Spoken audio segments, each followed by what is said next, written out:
Hello friends, कैसे हैं आप सभी लोग। मैं योगेश फिर से आपका अपने चैनल नया एकेडमी पे स्वागत करता हूं। इस प्लेटफॉर्म पर हम लोग डिस्कशन के जरिए कठिन से कठिन टॉपिक को इजी बनाते हैं। तो ज़्यादा टाइम ना लेते हुए हम लोग आज के टॉपिक पर चलते हैं। तो जो आज का हम लोग का टॉपिक था जो है वो है इलेक्ट्रिक फील्ड। जैसा कि आपको पता है, पिछले वीडियो में हम लोग कूलम्ब्स और लॉ से रिलेटेड हम लोग डिस्कशन किए थे। तो आज हम लोग डिस्कशन करेंगे इलेक्ट्रिक फील्ड से रिलेटेड। इलेक्ट्रिक फील्ड से रिलेटेड, ठीक है, क्योंकि जहां चार्जेस की बात करें और इलेक्ट्रिक फील्ड ना आए तो वहां बेकार है। तो यहां पर स्टार्ट करते हैं। जैसे मैंने मान लिया ये कोई एक मेरा चार्ज है, इसको कैपिटल की या प्लस कैपिटल की जो भी है, कैपिटल की मैंने चार्ज ले लिया। इस चार्ज का एक खुद का एक रीजन है। उस रीजन में भैया ये राजा है, उस रीजन में इसी की चलती है, बाकी किसी की नहीं चलती। जब इसके अंदर हम कोई दूसरा चार्ज लेके आते हैं, स्मॉल क्यू, बस चेक करने के लिए कि इसका कितना बड़ा रीजन है, तो जैसे ही ये हम लेके आएंगे तो अट्रैक्शन या रिपल्सन एक कोई फोर्स को फील करेगा। अगर ये पॉजिटिव है तो रिपल्सन को फील करेगा, अगर निगेटिव है तो अट्रैक्शन, क्योंकि ये पॉजिटिव है, अट्रैक्शन को फील करेगा। तो किसी भी चार्ज के चारों तरफ का वो रीजन जिसके अंदर कोई दूसरा चार्ज अट्रैक्शन या रिपल्सन को फील करता है, तो वो जो रीजन है क्या कहलाता है? इलेक्ट्रिक फील्ड का रीजन कहलाता है, इलेक्ट्रिक फील्ड कहलाता है। जो चार्ज हम लेके आ रहे हैं टेस्ट करने के लिए, तो इसको बोलते हैं भैया टेस्ट चार्ज। क्या बोलते हैं भैया? टेस्ट चार्ज, ठीक है। और सिंप्लिसिटी के लिए हम लोग टेस्ट चार्ज को ऑलवेज पॉजिटिव लेते हैं। सिंप्लिसिटी के लिए हम लोग इसको ऑलवेज पॉजिटिव लेते हैं। और ये हमारा एक सोर्स है। ये कैसा है हमारा? ये सोर्स है जिसका हम रीजन देखते हैं। इस रीजन का सोर्स है, इसलिए इसको बोलते हैं सोर्स चार्ज बोलते हैं। इसको क्या भी बोलते हैं? सोर्स चार्ज, ठीक है। तो ध्यान रखिएगा, टेस्ट चार्ज को स्मॉल क्यू से और सोर्स चार्ज को कैपिटल क्यू से हम लोग रिप्रेजेंट करेंगे, ठीक है। तो इलेक्ट्रिक फील्ड आपको समझ में आ गया होगा क्या होता है कि किसी भी चार्ज के चारों तरफ का वो रीजन जिसमें कोई दूसरा चार्ज लेके आए तो वो अट्रैक्शन या रिपल्सन को फील करता है, तो वो रीजन कहलाता है इलेक्ट्रिक फील्ड रीजन कहलाता है। तो एक लगे हाथ वर्ड और यहां पढ़ लेते हैं। उस वर्ड का नाम है electric field intensity. Electric field intensity, ठीक है। अब ये क्या होता है? देखिए, ज्यादा अंतर नहीं है। इस रीजन को तो हमने बोल दिया इलेक्ट्रिक फील्ड। अब इस रीजन में यह चार्ज कितना तेजी से अट्रैक्ट होता है या कितनी तेजी से रिपेल होता है, यह कौन बताता है? ये बताती है आपके इलेक्ट्रिक फील्ड इंटेंसिटी। मतलब इंटेंसिटी आपको बताती है कि वो कितनी तेजी से अट्रैक्ट हो रहा है, कितनी तेजी से रिपेल हो रहा है, ठीक है। इसको इलेक्ट्रिक फील्ड इंटेंसिटी को हम लोग ई से डिनोट करते हैं। फॉर्मूला होता है भैया इसका E is equal to F upon Q. Electric field intensity का जो फॉर्मूला है E is equal to F upon Q. जो Q है भैया वो टेस्ट चार्ज है, ध्यान रखिएगा। जो Q है यहां पर वो आपका कैसा है? ये है आपका टेस्ट चार्ज, ठीक है। ये फॉर्मूला बहुत इंपॉर्टेंट है, ये फॉर्मूला बहुत इंपॉर्टेंट है। इसको हम लोग कभी कभी ऐसे भी ज्यादातर पढ़ते हैं, F is equal to Q E, यानी कि इलेक्ट्रिक फील्ड में Q चार्ज पे लगने वाला फोर्स है। ये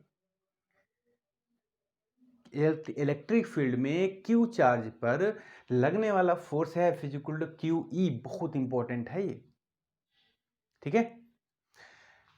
तो ये तो फॉर्मूला मैंने एक निकाल लिया, F इक्वल टू क्यू ई।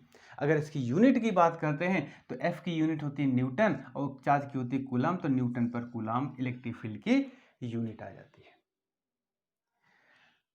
और जैसे आपको पता है फोर्स भी एक वेक्टर क्वांटिटी है, तो इलेक्ट्रिक फील्ड भी क्या होगी आपकी, एक वेक्टर क्वांटिटी होती है। तो इलेक्ट्रिक फील्ड इंटेंसिटी कैसी क्वांटिटी हो गई आपकी, एक वेक्टर क्वांटिटी होती है।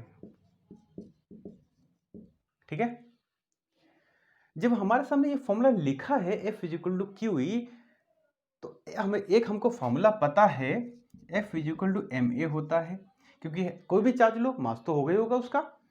तो यहां पर अगर हम लिख दें M A equal to Q E, तो जब फोर्स लग रहा है उस किसी भी चार्ज क्यू पे लगने वाला फोर्स हमको पता है, तो एक्सेलरेशन तो हम निकाल सकते हैं उसमें।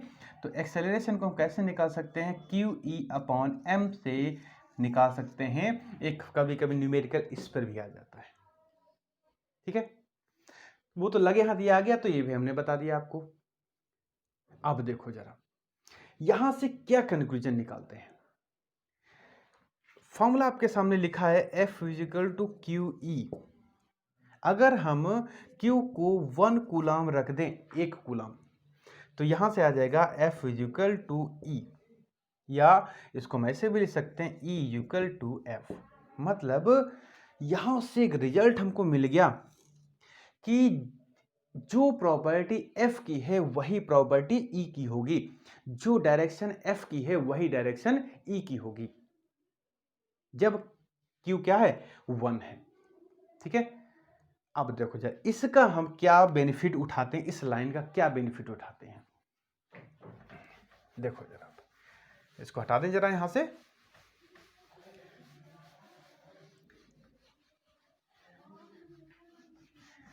अब हम लोग थोड़ा वहां से कंक्लूजन निकालना स्टार्ट करते हैं कि हम वहां से क्या कंक्लूजन निकाल सकते हैं। तो देखा आपने कि F equal to Q E फॉर्मूले में जब when we put Q equal to 1 coulomb, क्या आ गया, F इक्वल टू E, या इसको हम लोग ऐसे लिख सकते हैं E इक्वल टू F। इसका मतलब क्या था, जो प्रॉपर्टी F की थी वही प्रॉपर्टी E की होगी। ठीक है, अब देखो जरा टेस्ट चार्ज तो मेरा पॉजिटिव था ही। अगर इफ जो सोर्स चार्ज है, source charge capital Q is positive, अगर सोर्स चार्ज पॉजिटिव है, जो आ रहा था यहां से Q, ये तो पॉजिटिव था ही, तो क्या करेगा, उसको रिपेल करेगा। क्या करेगा, उसको रिपेल कर, ये भी पॉजिटिव उसको रिपेल करेगा। तो मतलब अगर ये पॉजिटिव सोर्स चार्ज है, तो जो डायरेक्शन ऑफ फोर्स होगा वो आपका क्या होगा, बाहर की तरफ होगा, रिपेल करेगा। ठीक है, तो जो डायरेक्शन ऑफ फोर्स, जिस डायरेक्शन में डायरेक्शन ऑफ फोर्स है, वही तो हो जाएगा direction of electric field intensity. तो मतलब अगर हम direction of electric field intensity की बात करते हैं पॉजिटिव सोर्स की, तो कैसे होगी, वो बाहर की तरफ होगी। ठीक है, अगर हम, ये तो हो गया पहला पॉइंट। दूसरा point, if source charge is negative, अगर नेगेटिव है तो क्या होगा, तो ये तुरंत क्या हो जाएगा भैया, नेगेटिव हो जाएगा। ये तो पॉजिटिव था ही, तो क्या करेगा, अपनी तरफ खींचेगा। माइनस प्लस अट्रैक्ट होते हैं, तो यहां पे फिगर बना दें कि अगर माइनस है तो क्या करेगा भैया, ये अपनी तरफ अट्रैक्ट करेगा, अपनी तरफ अट्रैक्ट करेगा। यही डायरेक्शन फोर्स की है, तो यही डायरेक्शन क्या हो जाएगी, इलेक्ट्रिक फील्ड इंटेंसिटी की हो जाएगी। तो मतलब तो यहां से एक कंक्लूजन हमको मिल गया कि direction of electric field intensity in case of positive source charge is outward, ये क्या है, in case of negative source charge is inward. ये हमको यहां से कंक्लूजन मिल गया। ठीक है, अब आगे बढ़ते हैं थोड़ा हम लोग। तो ये तो हो गया कि direction of electric field intensity. अब हम इसका फॉर्मूला जनरेट करते हैं, इसका अब हम फार्मूला जनरेट कर लें कि इलेक्ट्रिक फील्ड इंटेंसिटी का formula electric field intensity due to a point charge, due to a point charge. ठीक है, अभी हेडिंग से नहीं पता लगा हमको क्या करना है, अब मैं आपको बताता हूं करना क्या है। ये है सोर्स चार्ज कैपिटल क्यू, यह है सोर्स चार्ज कैपिटल क्यू। आपको क्या बताना है, इससे स्मॉल आर की डिस्टेंस पे एक चार्ज रखा है क्यू, इस चार्ज की वजह से यहां पर कितनी फील्ड जनरेट हुई है ये आपको बताना है। ठीक है, समझ में आ गया क्या करना है। ये चार्ज स्मॉल आर की डिस्टेंस पे रखा है, हमको क्या पता करना है, इस सोर्स की वजह से यहां पर कितनी फील्ड जनरेट हुई है ये हमको बताना है। ठीक है, कैसे निकालेंगे, तो सबसे पहले हम इन दोनों के बीच लगने वाला फोर्स, कूलम्ब फोर्स तो निकाल ही सकते हैं। तो क्या होगा भैया, F equal to 1/4πε0 capital Q small Q upon R square, दोनों के बीच लगने वाला फोर्स। अब देखो जरा, अगर हम इस स्मॉल क्यू को इसके नीचे ले आए तो क्या आंसर आ गया, 1/4πε0 capital Q upon R square. अब आपको पता ये क्या लिखा हुआ है, अभी तो पीछे बताया ना, ई लिखा हुआ है, तो ये हो जाएगा E 1/4πε0 capital Q upon R square. ये फार्मूला आ गया, यहां पे लिख देते हैं E equal to F upon Q. ठीक है, ध्यान रखिएगा यहाँ पे कैपिटल क्यू स्मॉल भी है, तो कैपिटल क्यू है क्या आपका सोर्स चार्ज, यहां लिख भी देते हैं भैया ये सोर्स है,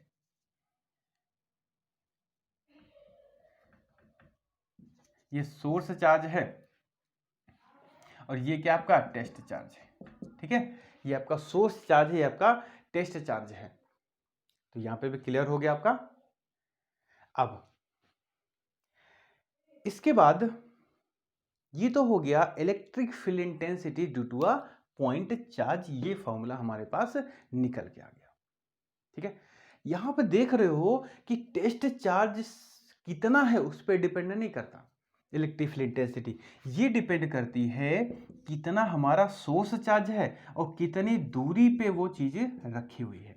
मतलब ये दूरी जैसे जैसे बढ़ाते जाओगे वैसे वैसे इलेक्ट्रिक फील्ड इंटेंसिटी घटती चली जाएगी, और ये सोर्स चार्ज जितना बड़ा होता चला जाएगा, ये सोर्स चार्ज जितना बड़ा होता चला जाएगा उतना ही इंटेंसिटी इसकी बढ़ती चली जाएगी। ये कंक्लूजन हमको यहां से ध्यान रखने पड़ते हैं। ठीक है, अब थोड़ा और आगे बढ़ते हैं। कभी कभी पूछ लेता है कि सिंगल चार्ज की वजह से इलेक्ट्रिक फील्ड इंटेंसिटी का अगर शेप देखें, सिमेट्री देखें तो कैसा होगा। सिंगल चार्ज की वजह से अगर सिमेट्री की बात करते हैं तो इलेक्ट्रिक फील्ड इंटेंसिटी का जो शेप होगा सिंगल चार्ज वजह से, तो क्या होगा, स्फेरिकल सिमेट्री होगा, स्फेरिकल सिमेट्रिकल वो उसका शेप होता है। सिंगल चार्ज की वजह से जो इलेक्ट्रिक फील्ड होती है वो कैसी होती है, स्फेरिकल सिमेट्री होती है, स्फेरिकली सिमेट्रिकल होता है। ठीक है, तो ये हो गया सिंगल चार्ज की प्रॉपर्टी। अब उसके बाद हम लोग थोड़ा सा और आगे बढ़ते हैं, रेक्टेंगुलर कंपोनेंट। आपने नाम इसका नया सुना होगा, रेक्टेंगुलर कंपोनेंट, क्योंकि ज्यादातर हम लोग इसको पढ़ते नहीं हैं, लेकिन फिर भी ये भैया कभी कभी क्वेश्चन पूछ लिया जाता है कि what do you mean by rectangular component of electric field. लिखे देते हैं रेक्टेंगुलर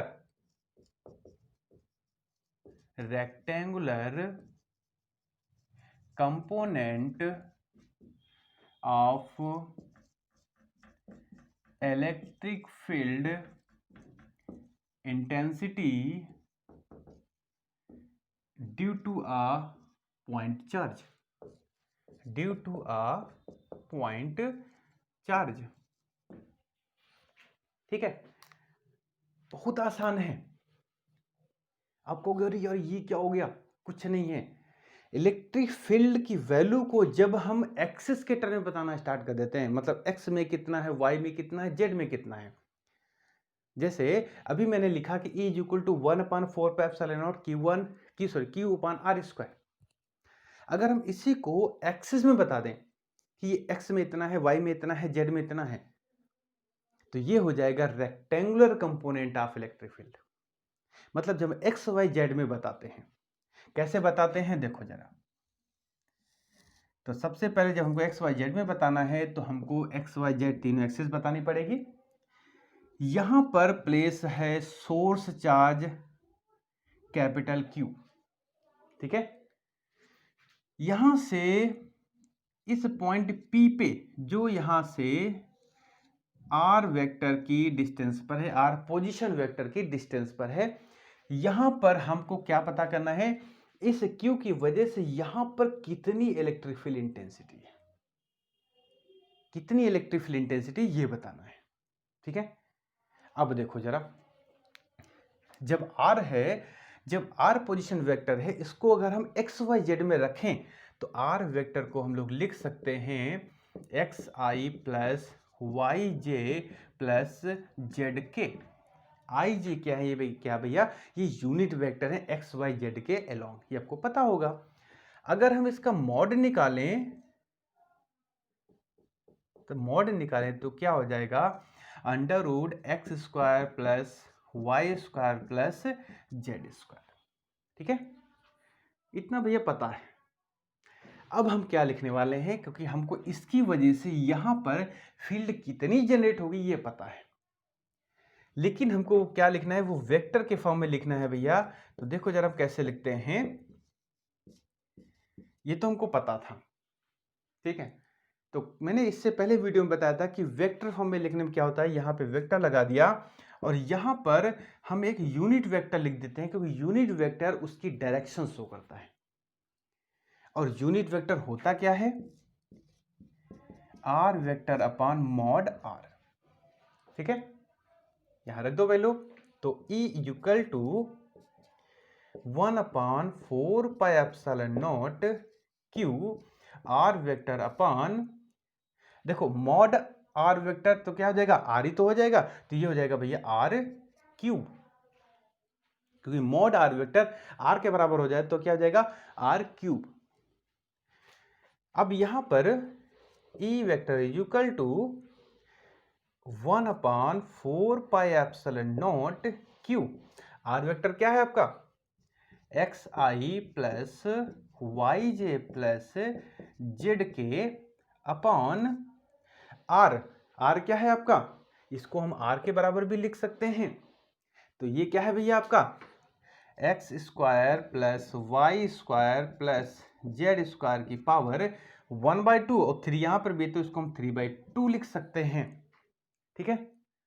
अब कुछ नहीं करना, सॉल्व हो गया।